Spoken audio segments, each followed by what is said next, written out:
Talked to Leslie McFadden, Michael Brown's mother, and Mike Brown Sr., the dad. I asked them about that meeting with Eric Holder and what kind of an impact it had on them. Listen. Did it make a difference that he came here, that he looked you in the eye, that he met with you privately? Yes, it did to me. In what way?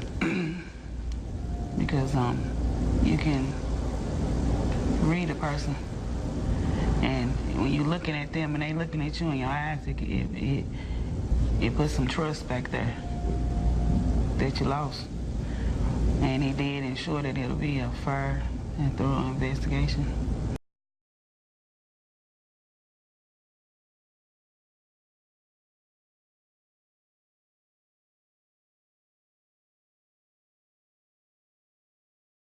Now, nearly 7 months have passed since the shooting death of 18-year-old Michael Brown in Ferguson, Missouri. That tragic incident provoked widespread demonstrations and stirred really strong emotions from those in the Ferguson area and around our nation. It also prompted a federal investigation by the United States Department of Justice with the criminal section of our Civil Rights Division, the United States Attorney's Office for the Eastern District of Missouri, as well as the FBI, seeking to determine whether this shooting violated federal civil rights law. Now, the promise that I made when I went to Ferguson, and at the time that we launched our investigation, was not that we would arrive at a particular outcome, but rather that we would pursue the facts wherever they led. Our investigation has been both fair and rigorous from the start. It has proceeded independently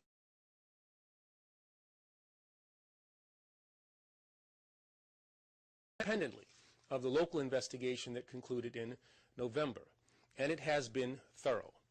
As part of a wide-ranging examination of the evidence, federal investigators interviewed and re-interviewed eyewitnesses and other individuals claiming to have relevant information, and independently canvassed more than 300 residences to locate and to interview additional witnesses. This morning, the Justice Department announced the conclusion of our investigation and released a comprehensive 87-page report documenting our findings and our conclusions that the facts do not support the filing of criminal charges against Officer Darren Wilson in this case.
Yet less than a mile from deadly Ciudad Juarez, El Paso, Texas, remains one of the safest cities in the U.S.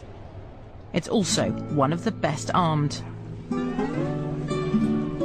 All you have to do is look at Mexico. When people criticize our nation for our views on guns, look at Mexico and they're all enslaved and none of them have guns. But couldn't you say that in Mexico, because there are so many illegal weapons flushing about, that's what's But the illegal weapons, the illegal weapons are in the hands of criminals, not us.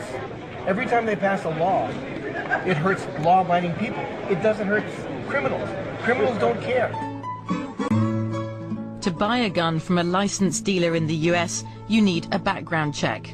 But once the weapon is legally purchased, its owner can resell it, lose it, or simply give it to someone without having to declare anything. Mexican criminals exploit this and use frontmen to buy weapons on their behalf. Preventing guns from falling into the wrong hands is a tall order. We went to meet the US agents who try to do just that. A number of firearms that have either been seized as evidence, seized for forfeiture, abandoned, that we've come across in many different cases, many different ways. So when you see sort of multiple homicides in places like Ciudad Juarez, this is the kind of weapon that's going to be used? This will be one of them. Also, you may have, this is probably one of the most popular firearms that's seized in Mexico by organized crime. This is an AK-47. When weapons like this are seized in Mexico, their serial number is sent to the US for further investigation. How many of those traced firearms found inside Mexico are coming from the United States? Well, I believe the statistic right now is right at about 90%.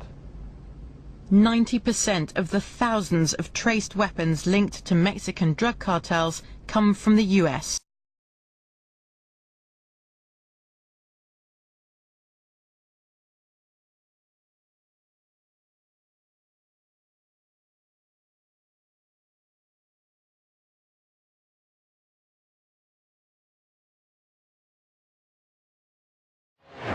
A House panel has approved a resolution holding Attorney General Eric Holder in contempt of Congress. That after a day of drama on Capitol Hill, starting with President Obama's first ever use of executive privilege over documents relating to the gun running scandal known as Fast and Furious.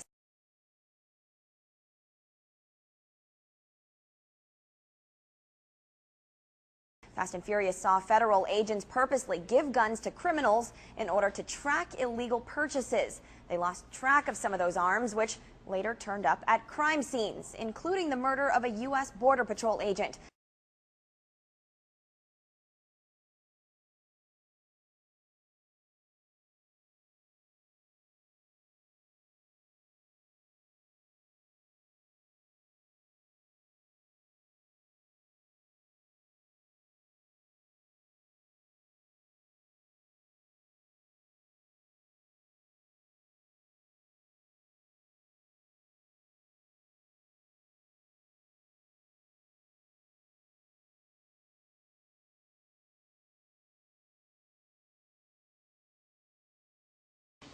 As all of you know, a few minutes ago, the grand jury deliberating the death of Michael Brown issued its decision. It's now come that either way was going to be subject of intense disagreement, not only in Ferguson, but across America. So I just want to say a few words suggesting how we might move forward. First and foremost, we are a nation built on the rule of law.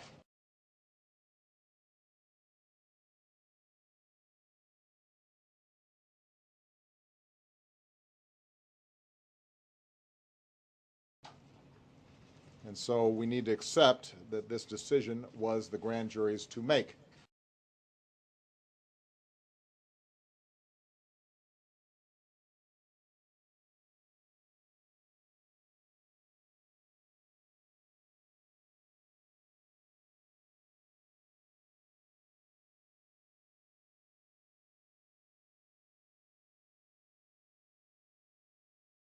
As some of you may have heard, there was a decision that came out today by a grand jury not to indict police officers who had interacted with an individual named Eric Garner.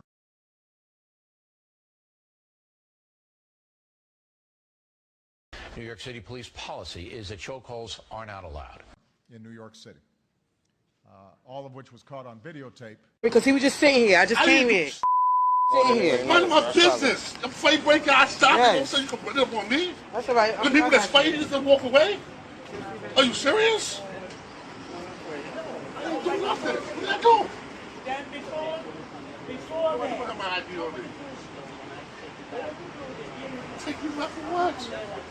I didn't sell anything.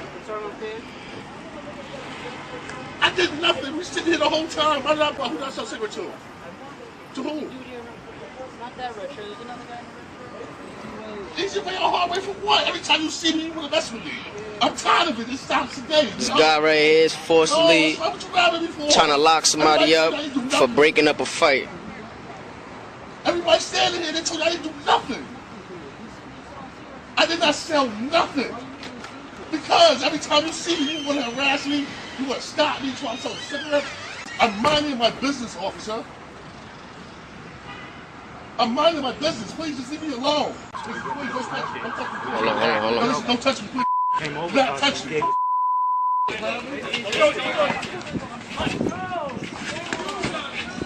Damn, man. Stop.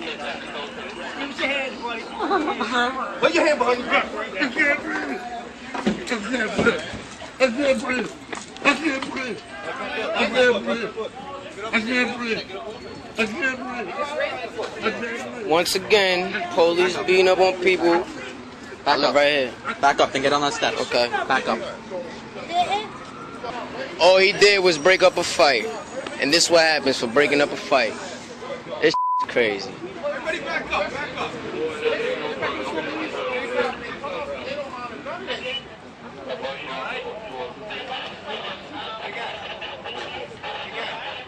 Something's wrong with him. He can't breathe. Look, now I mean, they gave this man a seizure. Yo, move out the way. Yo. It's my brother, we live You know here. what? Back up this way. Everybody now back up. It's now going to become a crime scene. Back it up. Back it up. I'm going to my house. No. This way. Let's go. Can't go in my the house or that way? Alright, I go that way. Pick a choice. I'm getting my Let's bike. Go.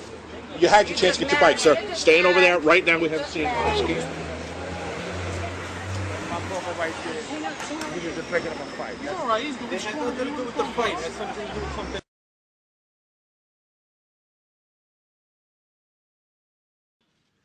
And speaks to the larger issues that we've been talking about now for the last week, the last month, the last year, and sadly, for decades.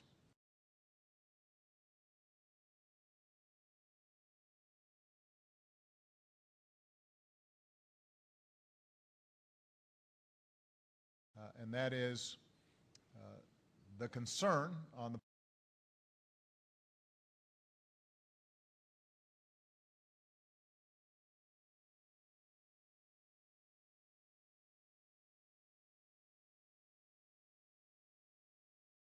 and then there are some discussions of technology. There have been, there's been a lot of talk about body cameras as a silver bullet or a solution. I think the task force concluded that there is a role for technology to play in building additional trust and accountability, but it's not a panacea.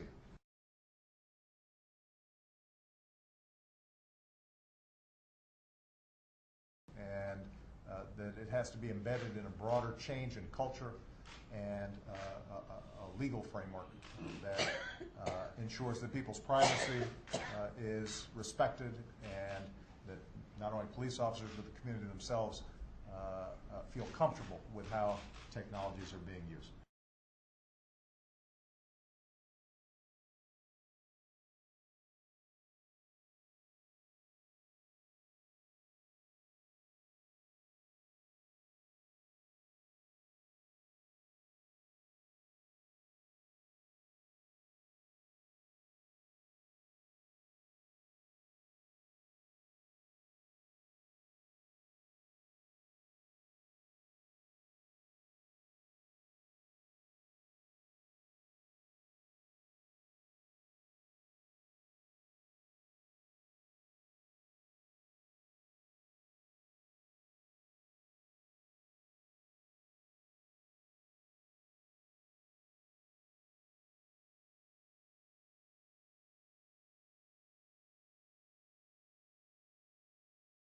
There was a great emphasis on the need to collect more data.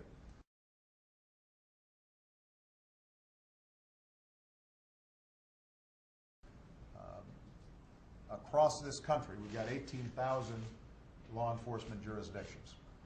Right now, we do not have a good sense, and local communities do not have a good sense of how frequently there may be interactions with police and community members that result in a death.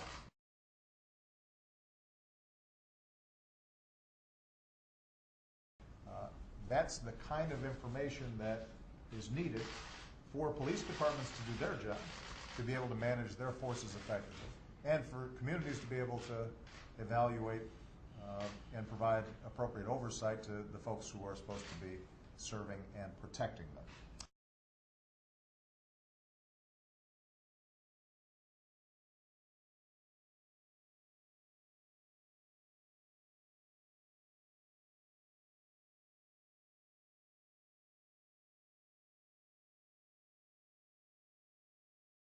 Fox 10 exclusive. Using offensive language, insulting and belittling people, it's the type of behavior on the job that would get anyone a reprimand, maybe even get them fired.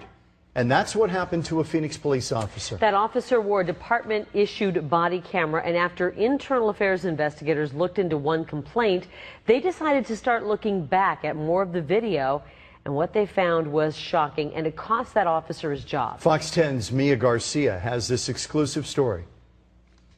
Turn around and look at me. For what? Because I'm talking to you, you piece of shit. Now get over here. Officer Richard Greco on a domestic violence call. What is your problem? I got nothing to say. What do you want me to say? What do I want you to say? Why can't you get along with your family? Why are you pulling your wife out of the car? I'm not talking to her. You're not talking to her now. You were earlier. Look, man, like I said, it doesn't matter what I got to say. All right, fine, then you. You're going to jail. And on another call, talking to a possible victim of domestic violence. I've got one tool, okay? That tool is to beat people up and take them to jail. Then he said this to a black driver he pulled over. Do you have a license? Be honest, I would be surprised if you did. And to a suspect in back of his patrol car. Don't talk to me. I'll cry my own blue. Oh, you. I'll you all I want to. You're in my patrol car. Yes, sir. That's more like it. Oh, can I cry? Yeah, go ahead, please. Yeah, don't call me a Okay. Thank you, officer. You're welcome.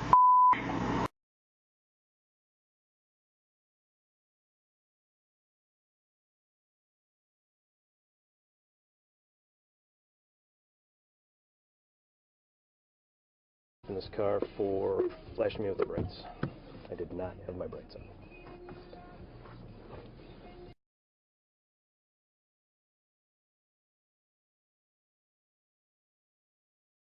Hello. How you doing? Hey, driver's license, registration, proof of insurance, please. Pulled you over today because you flashed me. I didn't even have my brights on. Yes, you did, sir. Nope, I didn't, partner. Sir. I'm telling you, because when I turned around... I couldn't see. I could not see. You've been pulled over. My name is Sergeant Frost. My name is Sergeant Frost of the Eaton County Sheriff's Office. That's your badge number? You cannot see my badge number. 2372, start me another car, please.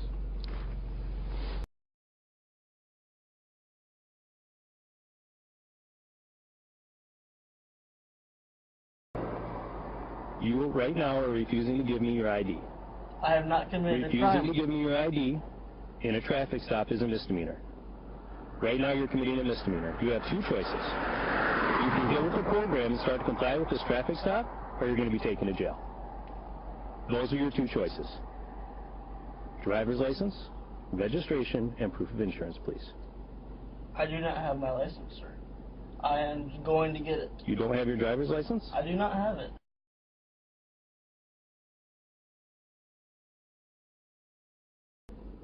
You had your brights. I cannot see. I was gonna crash. I cannot see. You had your brights on, sir. I'm not lying to you. I was just doing that to be polite. I don't want you to flash someone and have someone go off the road and crash. You know? You realize that I would have explained to you that I'm driving a brand new vehicle tonight. I have been flashed a couple times because these headlights are new. I've stopped a couple vehicles tonight and no people have gotten citations. But those headlights are brand new. They're brighter on that vehicle than they are normal cars. Super bright. You need to get new ones. But my high beams were not on. That's what I would have come and explained to you. Oh, I'm sorry. But now, I need your driver's license, registration, and proof of insurance, please. Where's your driver's license? Now. I do not have to give you that.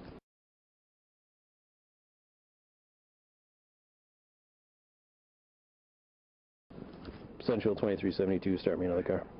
Priority.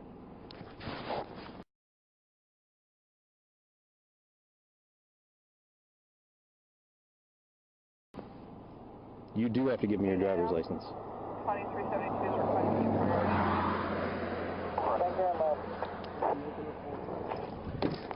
No. Get out of the car. Get out of the car.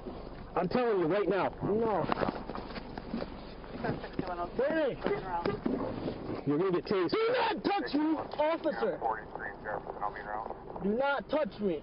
You cannot open my car. Get out of the car. Now, out of the car. Out of the car, you're going to get tased. He says, out of the car or you're going to get tased. Everything's being recorded, son. I got no problem with that. Get out of the car. Get down on the ground now. Down on the ground now. Down on the ground. Right here, facing me. Down on the ground now. What do you mean? Get on your belly right now. This is what American... Put your phone down and put your arms out to your side now. Arms out to the side. Are you all... I don't have a weapon. Hey! Get your... You can't do that! Get your hands behind your back. You're under arrest. You can't do that. Get your hands behind your back. Hey, officer, what are you doing? Get your hands behind your back. You're officer. Ow!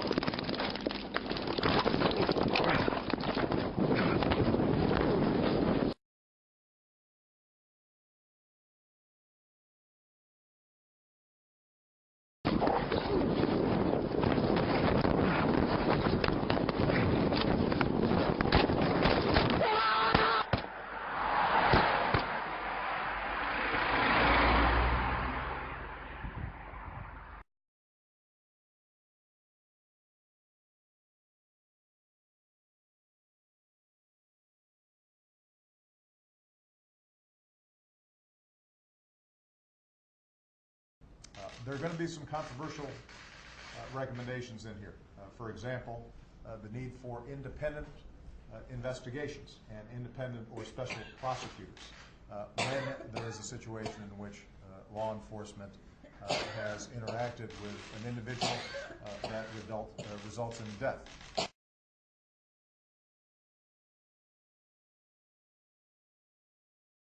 Now, nearly 7 months have passed since the shooting death of 18-year-old Michael Brown in Ferguson, Missouri. That tragic incident provoked widespread demonstrations and stirred really strong emotions from those in the Ferguson area and around our nation. It also prompted a federal investigation by the United States Department of Justice with the criminal section of our Civil Rights Division, the United States Attorney's Office for the Eastern District of Missouri, as well as the FBI, seeking to determine whether this shooting violated federal civil rights law. Our investigation has been both fair and rigorous from the start. It has proceeded independently of the local investigation that concluded in November, and it has been thorough. As part of a wide-ranging examination of the evidence, federal investigators interviewed and re-interviewed eyewitnesses, and our findings and our conclusions that the facts do not support the filing of criminal charges against Officer Darren Wilson in this case.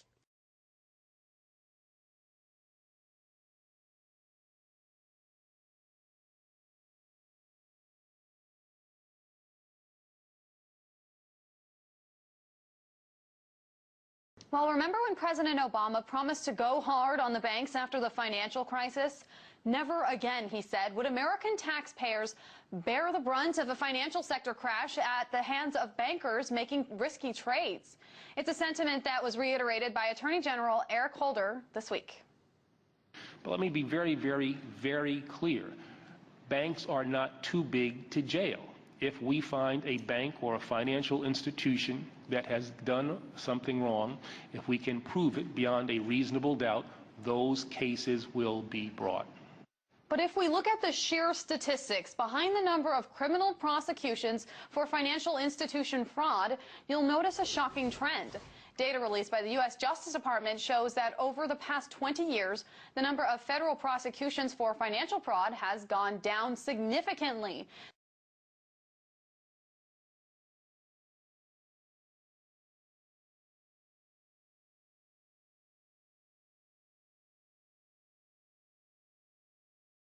Both Eric Holder and Lanny Brewer came to the DOJ from Covington and Burling. a D.C. law firm that represents every American bank and most every foreign bank that has survived and thrived on bailouts since 2008.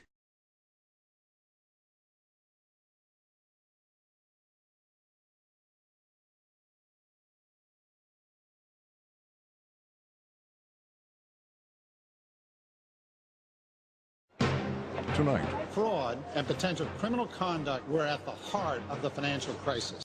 Brewer's literal answers to Frontline's questions were almost as disastrous as his body language. They told us that they felt that you didn't make this a top priority. Well, I'm sorry if they think that, because I made it an incredibly top priority. In under an hour, the Untouchables proved what thousands of DOJ attorneys supposedly could not, namely that top bank executives knew their bank's mortgage-backed assets were worthless, and thus perpetrated criminal fraud each and every time they sold these assets.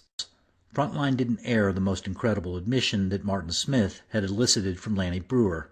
That appeared only on Frontline's website. Quote, "I have to prove that the counterparty, the other side of the transaction, relied on your misrepresentation. If we cannot establish that," says Breuer, "then we can't bring a criminal case." Brewer's legal summary isn't just wrong. It's a total fabrication of black-letter law that's never even existed. Reliance has never been an element of criminal fraud. What's more, Lanny Breuer, who'd overseen hundreds of fraud prosecutions, albeit against small-time grifters, knew his misrepresentation was false when he made it. Brewer's legal mischaracterization caught the attention of Jed Rakoff, a federal judge from the Southern District of New York, Wall Street's home. Judge Rakoff has been at the forefront of public outrage over the complicity of regulators in Wall Street fraud, and Rakoff penned a 4,000-word article for the New York Review of Books discussing the subject. In it, he blasts Lanny Breuer. In actuality, Rakoff wrote, "The government is never required to prove, ever, that one party to a transaction relied on the word of another." Judge Rakoff's logic for why the law doesn't require any showing of reliance reveals exactly what the DOJ is doing. A reliance requirement like the one concocted by Lanny Breuer would, according to Judge Rakoff, give a crooked seller a license to lie whenever he was dealing with a sophisticated buyer.